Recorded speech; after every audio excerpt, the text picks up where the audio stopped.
এই যে সিফা সাফাত প্রাইভেট হাসপাতাল করে বইয়া থাকে, এক কুমিল্লা শহরও কয়েকশো হাসপাতাল হইব।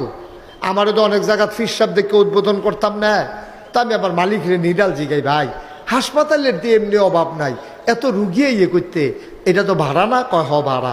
তো আমি কই ভাড়া এত টাকা ভাড়া, এরপরে আছে আয়া ফায়া, অ্যাম্বুলেন্স ড্রাইভার, কত তান ওটি মুটি, এত তান করে সে আপনি লাভ করে বাজ যাবেন কেমনে?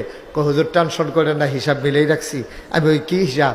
আল্লাহ আল্লাহ করে যদি খালি মাসে 20টা সিজার ধরতাম পারি, দেখবেন কারবার গড়াইলাম।